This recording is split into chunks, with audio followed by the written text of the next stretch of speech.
As a Man Thinketh by James Allen, Chapter 3, Effects of Thought on Health and Body.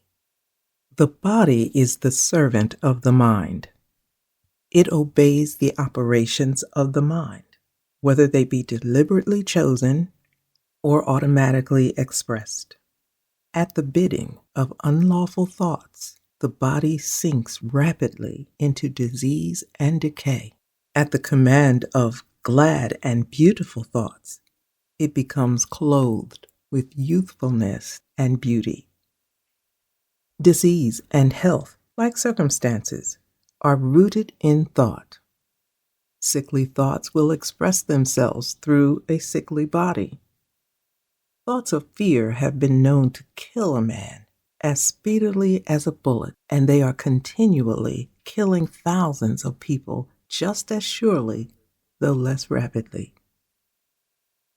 The people who live in fear of disease are the people who get it.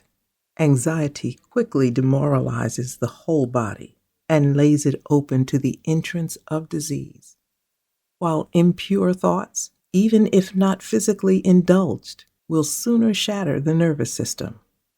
Strong, pure, and happy thoughts build up the body in vigor and grace. The body is a delicate and plastic instrument which responds readily to the thoughts by which it is impressed, and habits of thought will produce their own effect, good or bad, upon it. Men will continue to have impure and poisoned blood so long as they propagate unclean thoughts. Out of a clean heart comes a clean life and a clean body. Out of a defiled mind proceeds a defiled life and a corrupt body. Thought is the fount of action, life, and manifestation. Make the fountain pure, and all will be pure. Change of diet will not help a man who will not change his thoughts. When a man thinks his thoughts pure, he no longer desires impure food. Clean thoughts make clean habits. The so-called saint who does not wash his body is not a saint. He who has strengthened and purified his thoughts does not need to consider the malevolent. If you would protect your body, guard your mind. If you would renew your body, beautify your mind.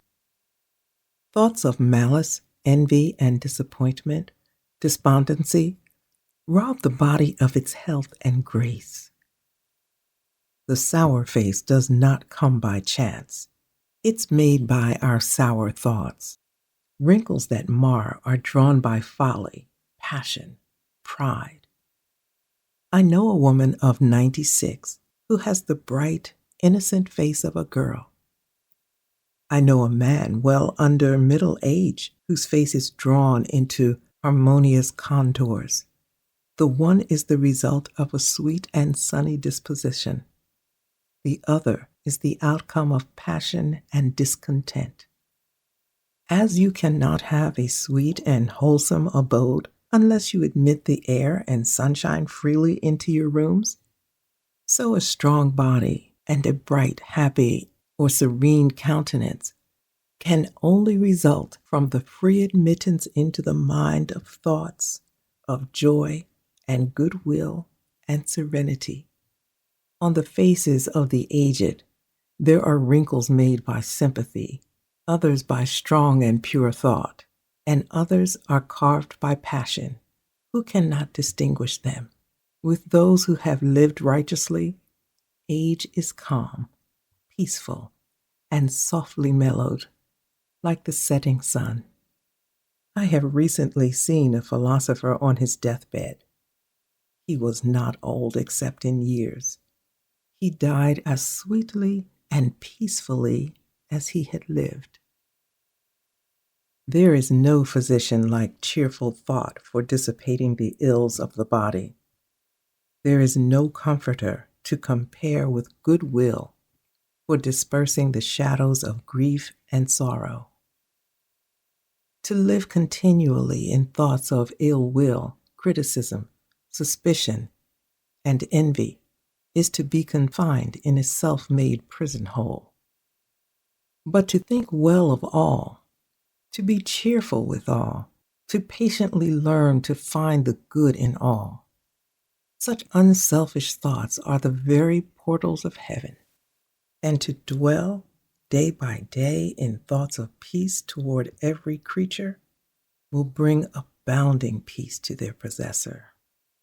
Click, subscribe, like, and share, and join me for the next chapter of James Allen's timeless wisdom in As a Man Thinketh.